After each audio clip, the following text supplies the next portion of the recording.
Hi, good afternoon, good morning to all of you guys, and thank you so much for joining today's webinar produced by the leading digital platform, SolarAPAC Digital, Decoding 𝗖&𝗠 Considerations for Residential and C&I Rooftop Solar in Australia. My name is 𝗗𝗲𝗰, the event producer of Leader Associates and your host of today's talk. Despite the setback triggered by the COVID-19 pandemic, Australia's rooftop PV market has been remarkably resilient with an additional 2.6 gigawatts and 300 installations added to the grid in 2020, making rooftop solar the most promising sector in Australia's solar industry. In this context, SolarAPAC Digital, the leading solar content platform, is launching its brand new webinar, Decoding 𝗖&𝗠 Consideration for Residential and C&I Rooftops in Australia, to bring our audience the most up-to-date content focusing on this field. To start things off, I'd like to briefly introduce who we are at Leader Associates, and most importantly, an overview of today's agenda and speaker. Leader Associates is a global leading event organizer in the field of clean energy. Although we are a young company founded in 2015, we host more than 30 events across 5 continents, including Asia-Pacific region, South America, Africa, and Europe. Most importantly, we've hosted 4 successful solar events in Australia since 2015 as well. To date, we are very honored to have a network of over 80,000 industry professionals covering solar, wind, and energy storage. This year, Leader Associates is building a brand new educational online platform for solar power industry in impact region, namely SolarAPAC Digital. This platform puts great focus on the most promising markets in APAC region, including Australia, Japan, Vietnam, and more ASEAN countries. And we are happy to bring the most up-to-date local market information to the international practitioners by internet and provide the international specialists a stage to share their leading solution online. After the introduction of the basic information of this webinar and our company, I'd like to showcase the agenda of today's webinar. As you can see in this slides, there will be 2 major sessions in this webinar, which will be presented by Zen Ecosystems Grant Hatamosa, Solar Victoria's 𝗖&𝗜 respectively afterwards. Grant will be the first presenter of today's webinar. He's the general manager of Zen Ecosystems, while 𝗖 will be the second presenter. 𝗖 is the executive director, customer experience of Solar Victoria. Finally, I'd like to provide some important tips with our audience. If you have any technical issue, you can use the chat box at the bottom of your screen. With a question to our speakers, please use the Q&A box next to the chat box. We will go through all this question during each session, and each presentation is followed by 10 minutes Q&A. Please do not add any further questions or comments once the Q&A session gets started, because we really hope to create a more comfortable environment for our presenters to address the pre-asked questions. And the slides and the recording will be sent through email several days later after this webinar. Now, without further ado, let me introduce our first speaker of today's agenda, Grant Hatamosa. Grant defined Zen Ecosystems project roadmap for the past 4 years, ensuring that the project strategy directly supports the business strategy. Currently, as general manager of Zen Ecosystems in Australia, he oversees the growth of business by developing Zen HQ, a cloud-based energy management platform. So Grant, the floor is open for you right now. Please start your presentation and share your screen.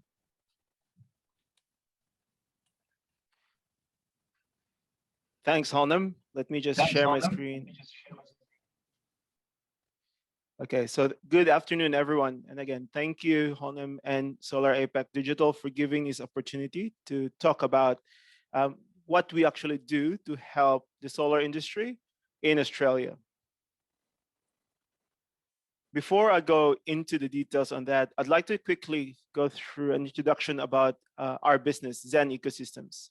So Zen Ecosystems is a leading distributed energy management platform for commercial and residential sites.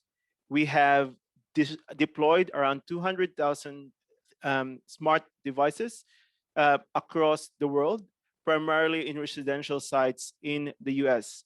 Zen Ecosystems was founded here in Melbourne, in Box Hill, And we have since been exporting our products and our services, primarily in North America, but starting to expand globally.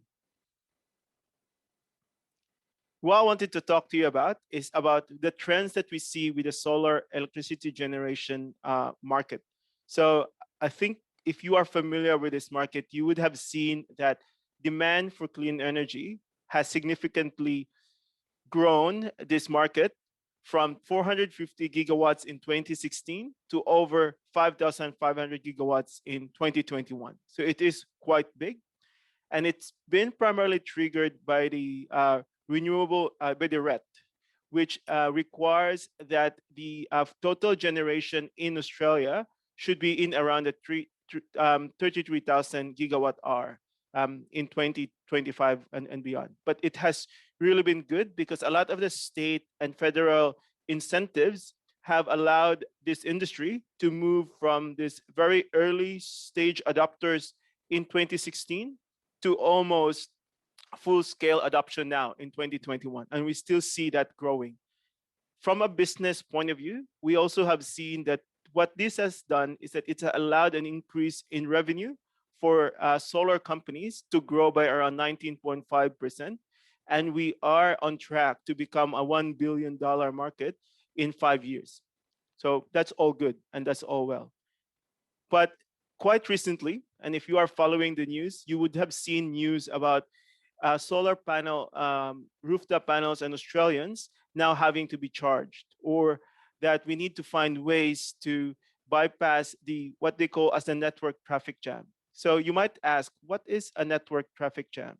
What that means is that if you start to have so many rooftop solar or solar energy being generated in a certain area or a certain network, then that power is getting feedback into the grid. Now, if that power is not being used, it could increase the voltages in the network, and that is actually bad. And it could damage equipment. And what mostly happens as a risk mitigation is that your inverters would actually be tripping to prevent it from damaging, and that's slowly happening. There are, especially in Victoria, we are starting to see that trend happening where inverters are tripping, mainly because of high network traffic in terms of solar energy being inputted, especially during summer or during really hot days, like middle of the day and so on.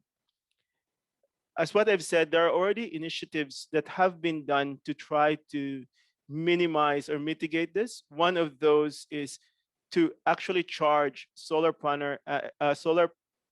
rooftop solar owners to then export into the grid.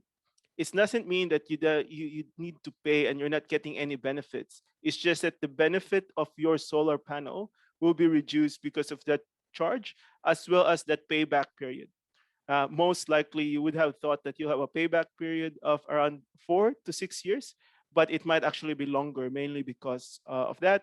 And it's not just the charge, it's also that if it's being tripped, that means that you are not exporting and you're actually not making any money for your investment.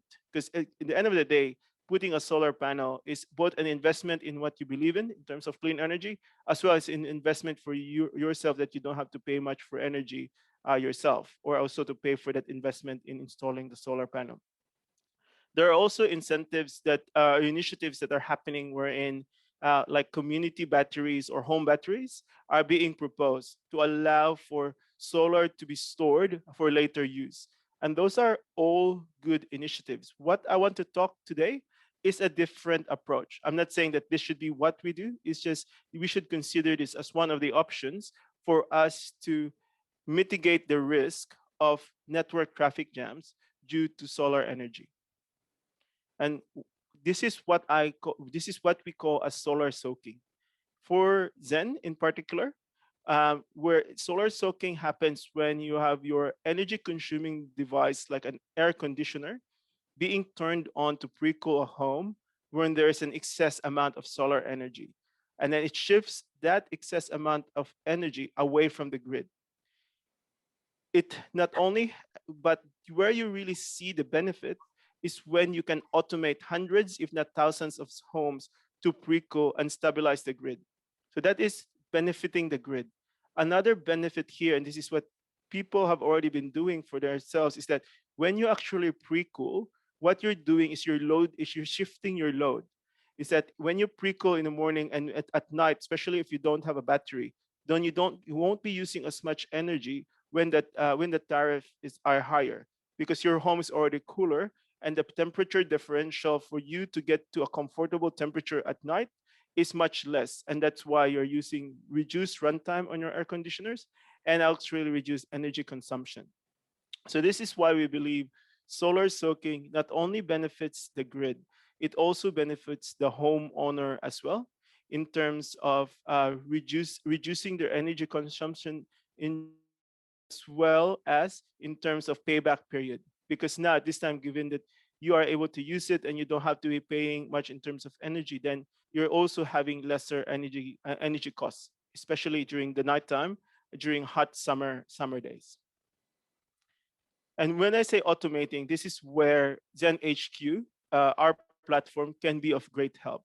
We have been using Zen HQ, and we have been collaborating with large commercial and network operators when we're piloting the idea of connecting multiple air conditioning units and other energy load devices into an aggregation platform, which is Zen HQ, so that via signal, they could actually adjust the set point to pre-cool a home when there's too much solar energy being injected into the grid. That is using the information from those businesses. Alternatively, we could also use local weather data to predict when is the right time we should be pre-cooling, because we will know your local weather as well as your ambient temperature inside your home. And we'll be able to know when we should be pre-cooling. And all of these happen without any intervention from a user, or you could also do it all manually, because with Zen, and that's what I will talk to you in the next slide, is that we actually approach it at a very human-centered approach, when we always want to take into consideration all the stakeholders in a given program. So with Zen HQ, what we have done is we allow our partners to be able to implement a load shifting program, a pre-cooling program, or what we call as a contextual override. A contextual override means that it takes into consideration past user behaviors, the environment that the site is in, including weather events or weather conditions, as well as any historical data that we could collect, because we could also incorporate real-time energy monitoring. So we call it as contextual override, because we can then override your current schedule if you are running to say, you should do this because it will save on energy, or you should do this because you need to be consuming energy now when energy is cheaper compared to doing it at a later time. So that's Zen HQ. And as I've said, what we have done after years of working through and deploying projects with our partners is that we understand that project success is really going to be driven by how you have engaged your stakeholders. And I'm not only talking about the people who actually manages the funding for a given program, it's actually the people who might be feeling the effects when you actually go and deploy a given strategy or a given program. So with Zen, we always want to have a very human-centered approach, meaning that we first assess what is actually going to be done. We then develop a specific strategy, either for a given area or a site, and then work with the project team and then interview the people who will be affected. Only from then and iterating through that process, we see that we could find the right balance of of achieving our energy efficiency targets, as well as providing a really positive user experience. So to conclude, the key takeaways on what I am trying to share to you today is that we have seen an exponential growth with solar installations, because there's a demand for clean energy, which is good because we're moving from early stage adopter to full scale adoption. However, this growth have also seen network traffic jams to be happening more frequently than it used to be. And we need to do something with that, because we don't want to stop the momentum of growth in terms of solar installations. One way to mitigate this risk is by utilizing solar soaking. And when I say by utilizing, it could be a homeowner, it could be a network operator, or an energy retailer to run a solar soaking program to be able to mitigate the risk of network traffic jams. And when you do implement solar soaking, that a human-centered approach should be considered so that you find the right balance of achieving energy efficiency targets and user comfort. That's it for my presentation. Any questions? Honam, let me know if there's any questions. Otherwise, I'll stop sharing my screen.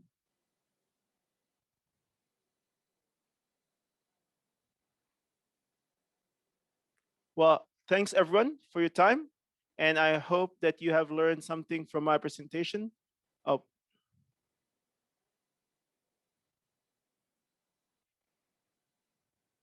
So there's a question, I think I received it from the chat, which is how pre-cooling is efficient when you cool at a period cooling is not required.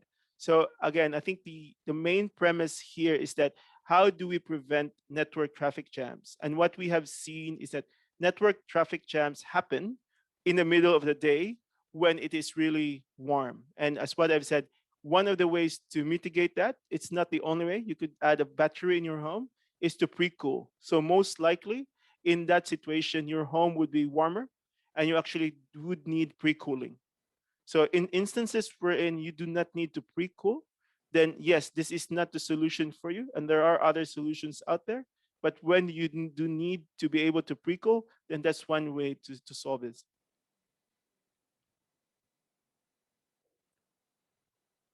Another question is, will this also mean that consumers will be able to go for larger solar systems?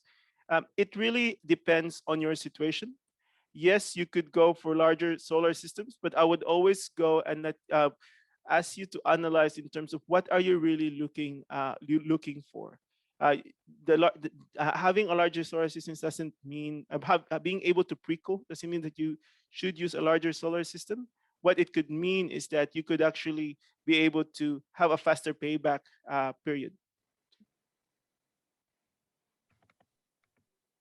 Hi, Grant. Yes. Yes. Hi, Grant. Sorry, maybe there was something wrong with my microphone. And can you hear me right now? Yes, we can hear you now, Holnam. Okay, thank you so much for your answer, Grant. And also, besides the question that's raised by our audience online, there are also some part-of question that's raised by our pre-registrants. So there is one question that's directed for you, which is, he or she want to know the pros and the cons of behind vs front of the meter storage for great service from an O&M perspective. So could you please shed light on this question?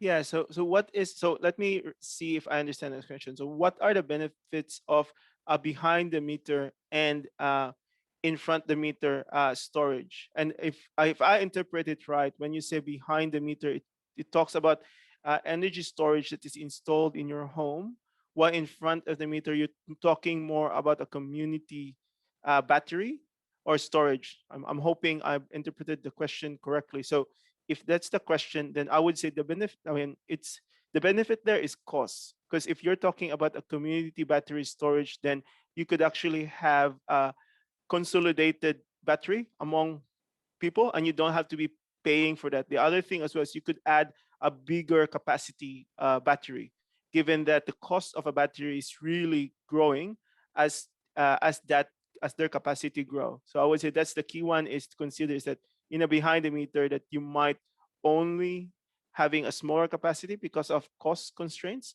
while in a community battery project, then cost might not be a key issue or a decision factor for you for deciding. I hope that answered the question, Honam. Okay, and also there is another question that I want to ask you in the Q&A session, which is, so what do you think is the biggest challenge on the solar home system from an O&M perspective? Well, as what I've said, I think from an O&M perspective, the biggest challenge really now, and we have seen this in some of the IBIS reports that we have seen, is that at the moment, the adoption of battery hasn't really reached the same level of solar, because currently it's about the storage, right? So how do you store energy so that you can use it at a later time?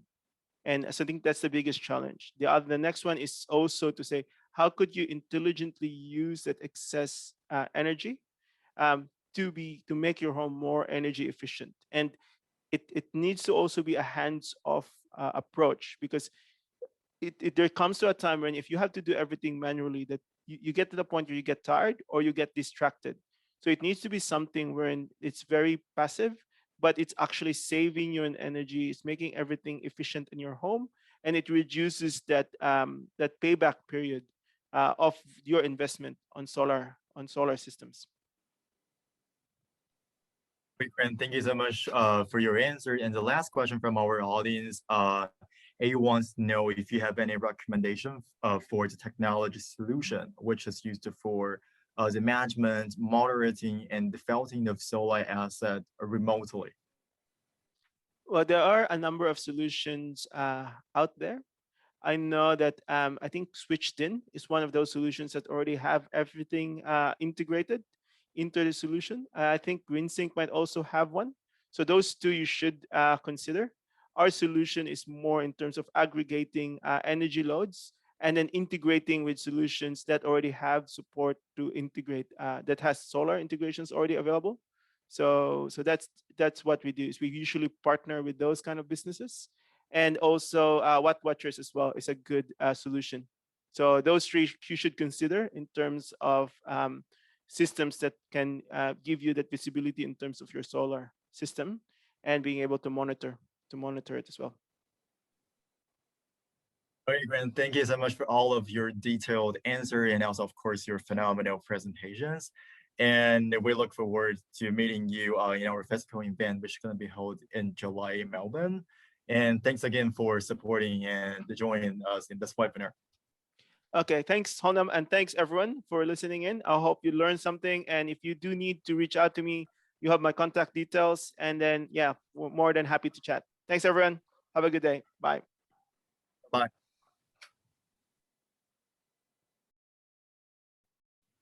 So after the first speech presented by Zen Ecosystems, I would like to introduce our second speaker, Bowring from Solar Victoria. Lynn is the Executive Director for Customer Experience at Solar Victoria and the Chair of the Customer Stakeholder and Digital Experience Task Force for Victorian Department of Environment, Land, Water, and Planning. Throughout her career, Lynn has led significant and transformational initiatives in the private and public sectors. She's passionate about helping Australia move to a clean, reliable, renewable, and affordable energy future. Prior to joining Solar Victoria, Lynn has led the national solar storage and energy storage business for Orange Energy, with responsibility for sales, service, solution, and program across residential, small to medium-sized business, and commercial markets. Previous to that, she holds numerous leadership roles at Telstra. So Lynn, please start your presentation, and you can share your screen right now. Thank you, Holland, and thanks everybody for having me. I will just share my screen.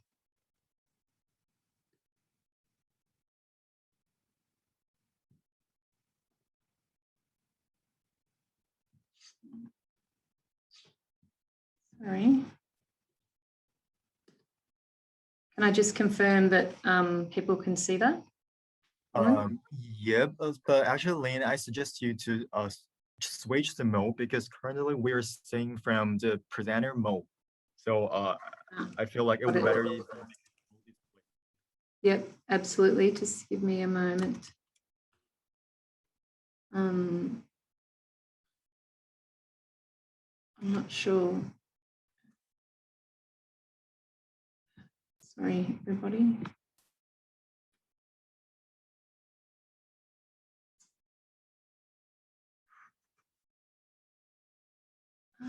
We don't use Zoom, we use Teams. So it's always just reminding myself of the best way to do that.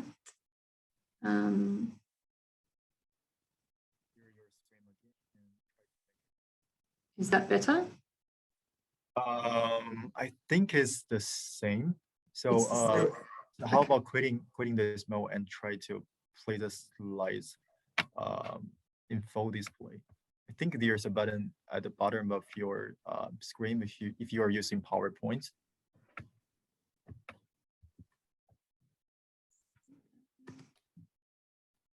The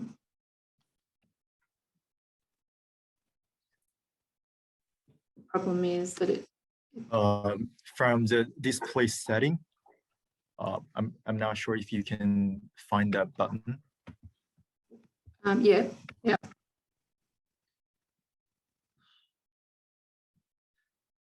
Top of your screen. Okay.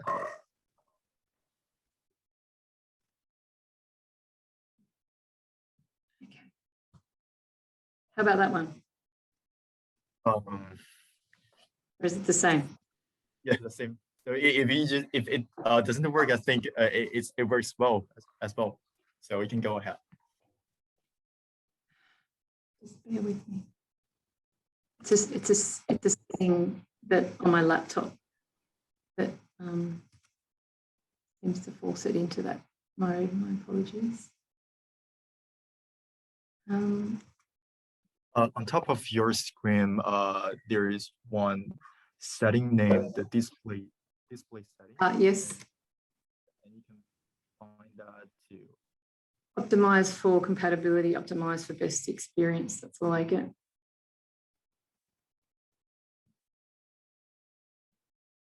Apologies, everybody. I'm not quite sure why I won't just share.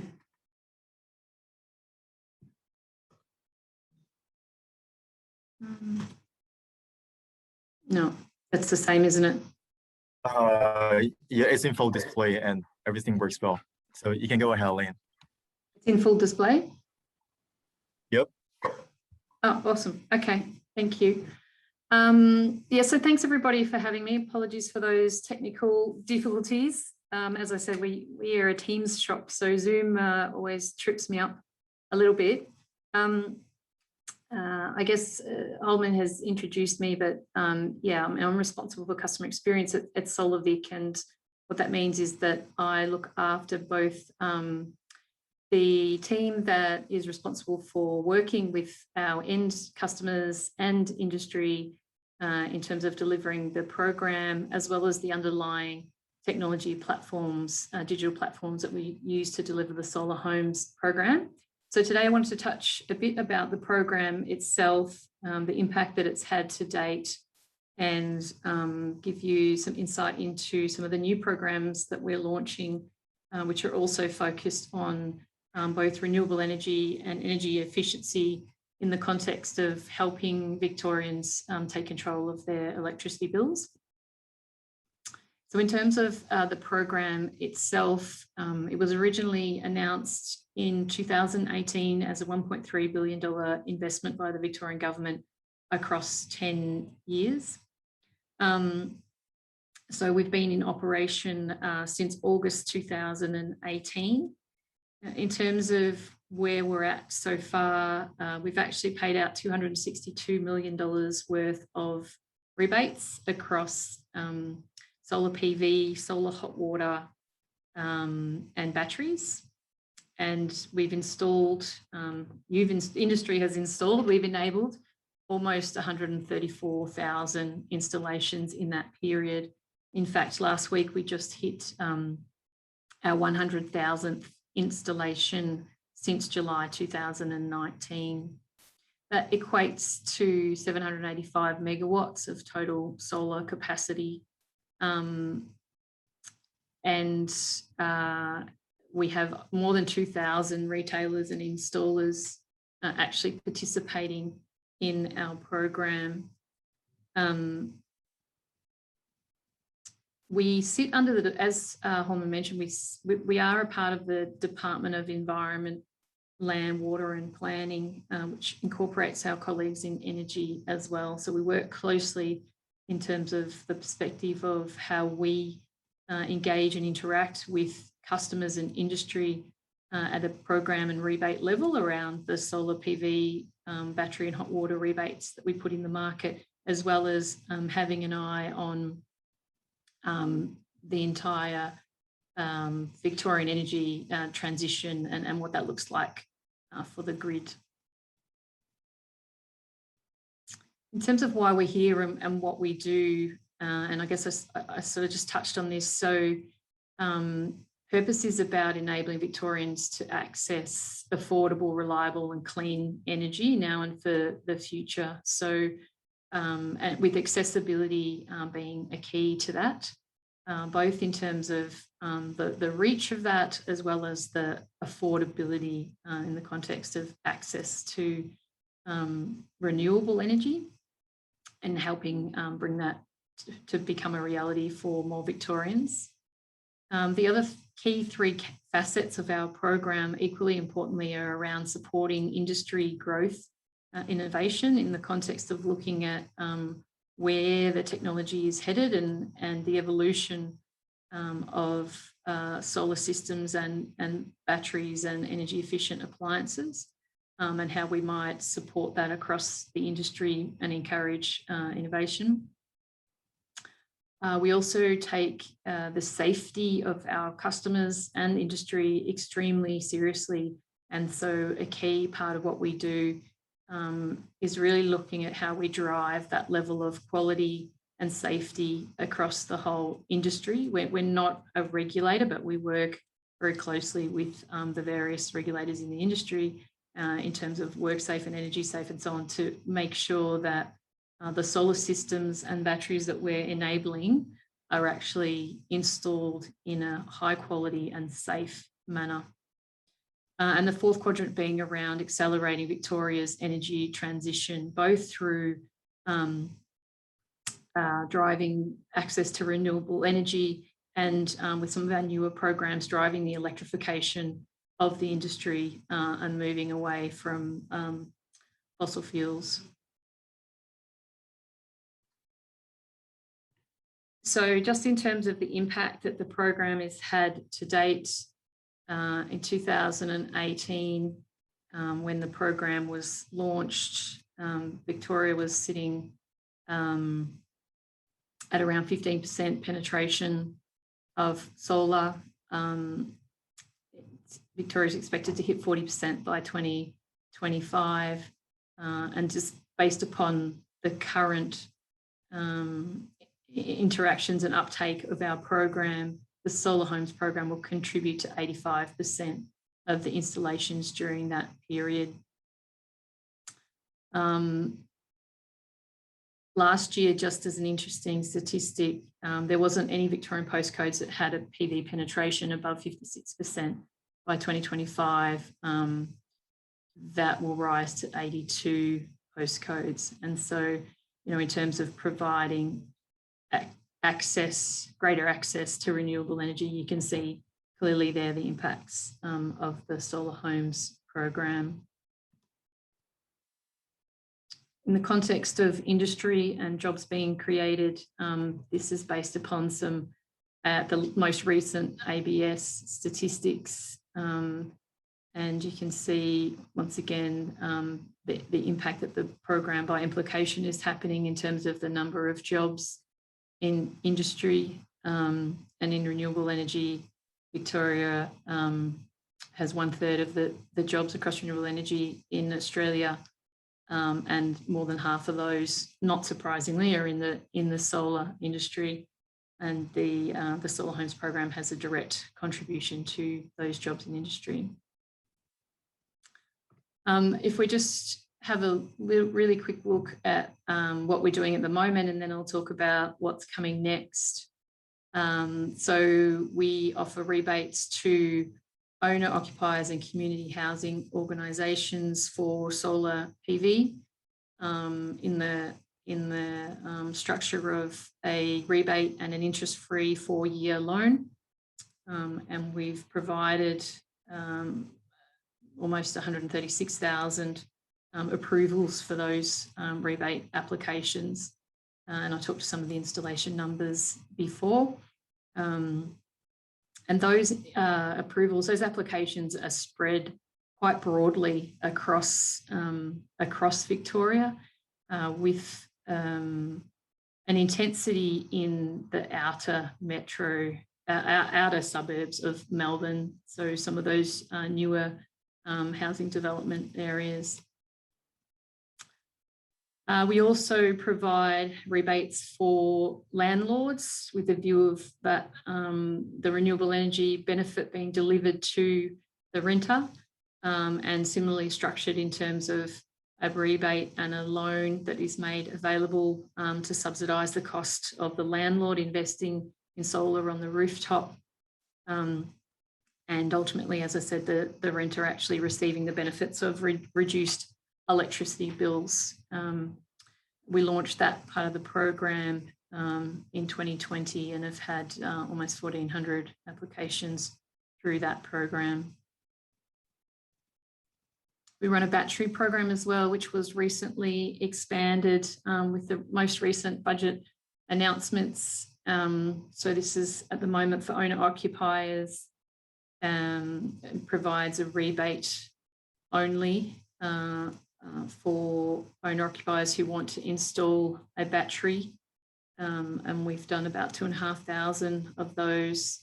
There are 17,500 available across the whole program over the next few years, and still actually plenty of batteries available at the moment. We went through a period during the course of last year where there was a significant uplift in the demand for batteries in the second half of last year. We've seen that level out this year into a more steady pattern. If I touch on now the newer programs that were announced with the most recent budget announcements, really excited to be able to talk about the Solar for Business program that we're due to launch very soon. And this is a program targeting small businesses. So definition of small business here is an employing business who has one or more employees, but less than 20. And this program will provide a rebate of up to $3,500 for a system of up to 30 kilowatts for a small business who operates from their own premises. We will evolve the program over time to include businesses who operate from a rented premise, as well as there is contemplation of a loan offering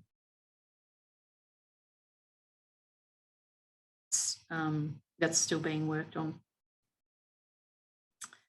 And that program will offer 15,000 rebates for PV systems over a 3-year life of the program. And the goal of that really is to assist small businesses. We know that they've been some of the hardest hit through the COVID impacts last year, and as they continue. And this is really about helping small businesses reduce some of the outgoings that they have in terms of electricity bills, and hopefully enable them to keep their businesses alive and to keep employing people in the Victorian economy.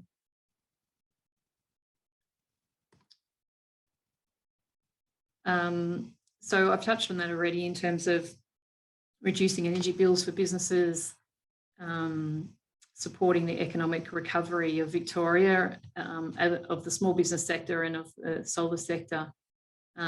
It's also about supporting small businesses in terms of energy literacy and helping them to save money, not just from their solar, but also, you know, the broader education around how that they can then look at self-consumption as a way of optimising their utilisation of the solar that's generated and maximising the savings. But this program as well, as I touched on earlier in terms of our strategic framework, has a very strong focus on safety. And so we'll employ the same frameworks that we use for the residential program to make sure that systems are installed to a high quality and safely.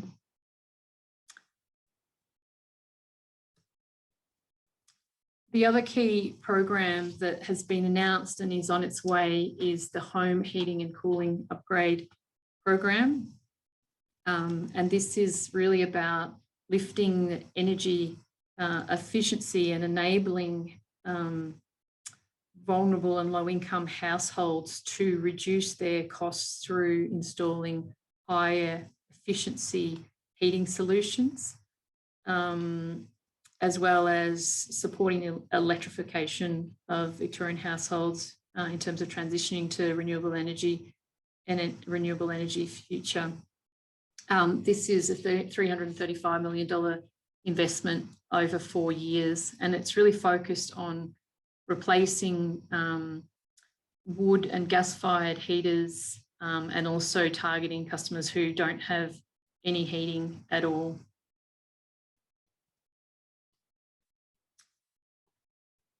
So I guess that was just a really quick run through in terms of the Solar Homes program and what Solar Victoria does, the impacts and contributions that we've made so far, as well as a taste of what's coming up in terms of us being more holistic in how we support Victoria and Victorians in the context of expanding that to small business program, as well as, driving energy efficiency, particularly for vulnerable and low income households through the home heating and cooling upgrade program. Was there any, did anyone have any questions that they wanted to ask? So Lane, thank you so much for your informative speech and also your introduction of Victoria government's policies supporting the renewable future. So we actually got some questions from our audience.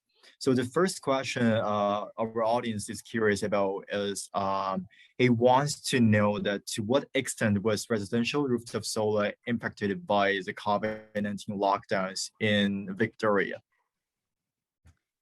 Yeah, look, the industry was impacted during the height of the lockdowns. There was a pause on installations of solar systems for occupied premises, occupied residential premises,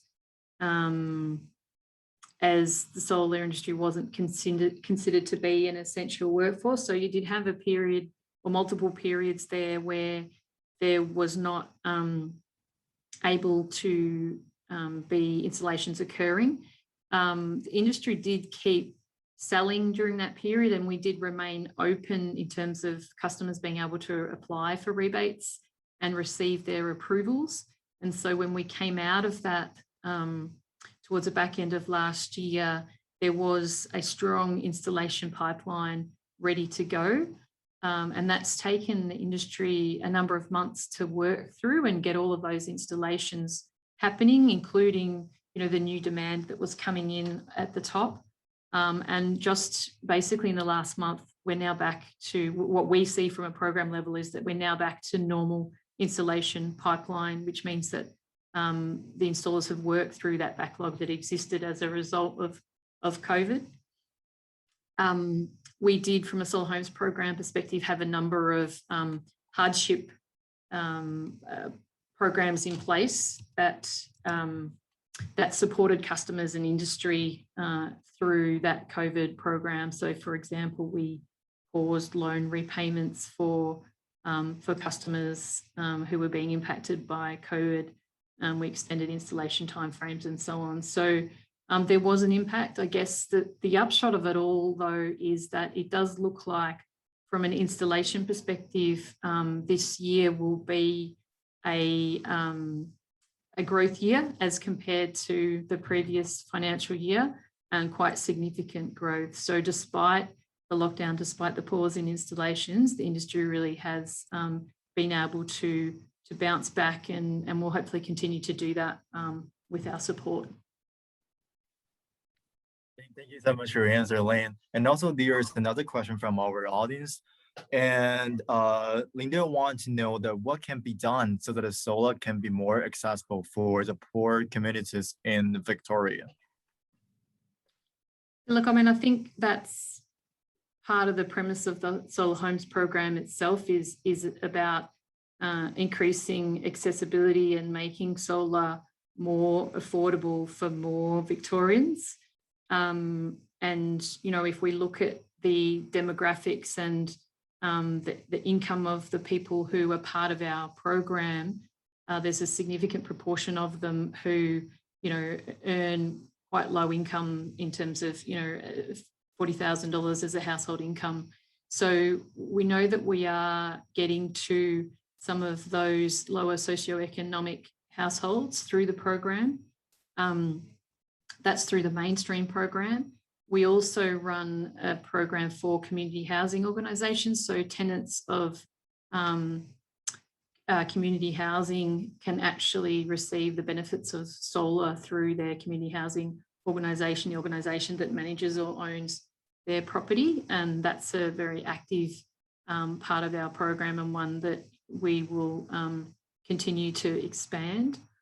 So that's a couple of examples of what we do through the program to make sure that we get to those households and people who have who are in a lower socioeconomic demographic.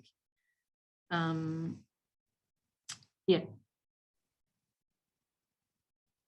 Thank you for your answer, Lane. And the very last question from our audience, Brandon wants to know that how do you see the potential of rooftop solar plus energy storage and your Victoria's current energy policies? Sorry, Homer, could you repeat that? Hi, Lane. Hi, I didn't quite catch the question. Apologies.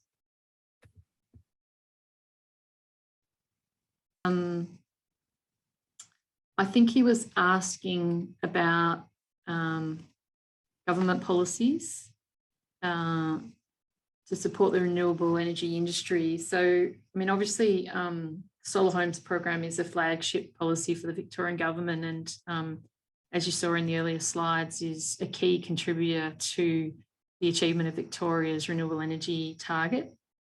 Part of that policy and part of what we're doing there is around some activities with regards to battery aggregation and enabling, virtual power plant setups. And so there was a recent announcement by the Minister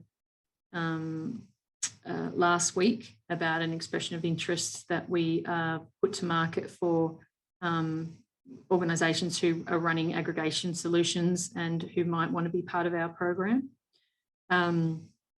You saw the announcement and commencement of the Victorian big battery as part of a key Victorian government investment, the announcement of renewable energy zones across Victoria, and then the most recent announcement and expansion of the of our program in terms of the offering for home heating, cooling upgrades in the context of helping people transition away from old energy technologies into new and more efficient energy technologies.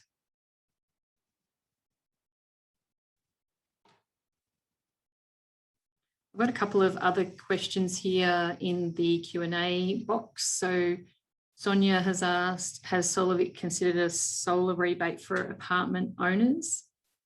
So thank you for your question, Sonia. Yes, this one comes up fairly often in terms of what we might do for apartment owners and how we look to structure something that actually makes sense. So the short answer is we don't have a solution for that yet. Part of the challenge, as you would understand, is generally there's very limited rooftop space, particularly on multi-storey apartment blocks. And so it becomes a question of how do you look at how the benefits are delivered and who they're delivered to.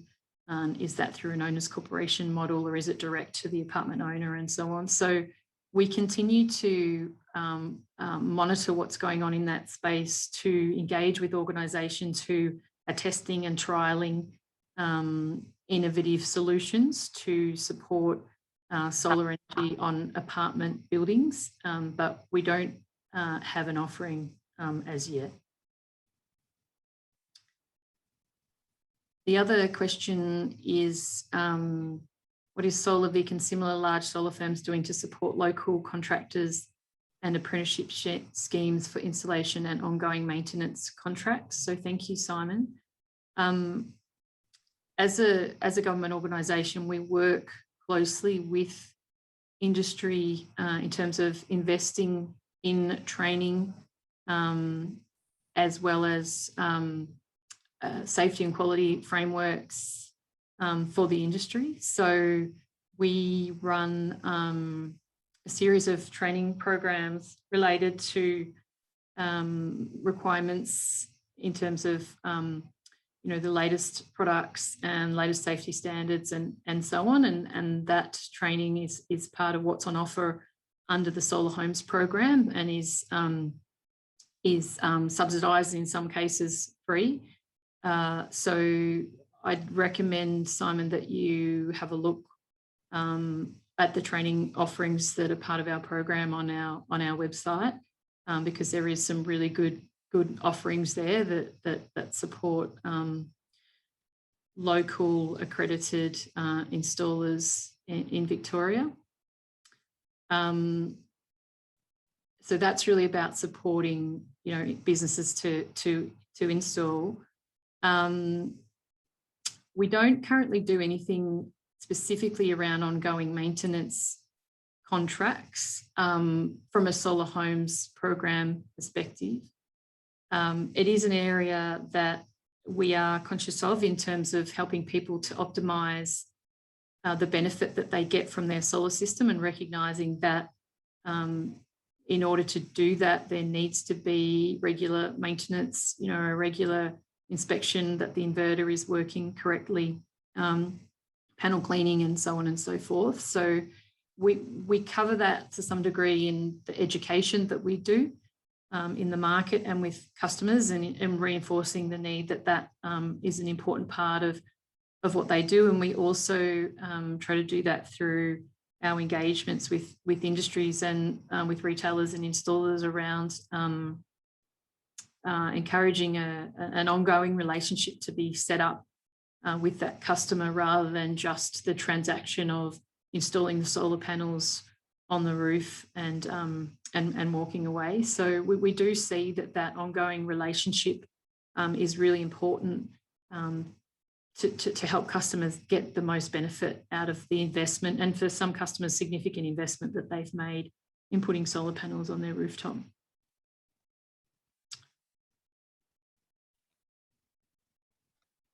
Okay, Elaine, thank you so much for all of your answers. I'm sorry for the internet instability from my side.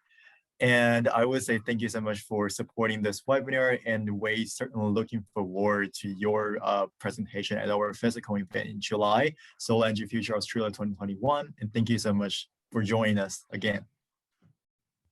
Thanks, Holman, and thanks everybody. So this is pretty much all about today's webinar, Decoding O&M Considerations for Residential and C&I Rooftop in Australia. Finally, I'd like to oppose my appreciation on all of our presenters and their informative sharing, and of course the support from our audience. I really hope everyone who's interested in this market could somehow get inspiration and get more knowledge of our speakers' impressive illusion. At the very end of this webinar, I would like to introduce our physical events complementing this virtual session, Solar Energy Future Australia 2021, which will take place in Melbourne this July.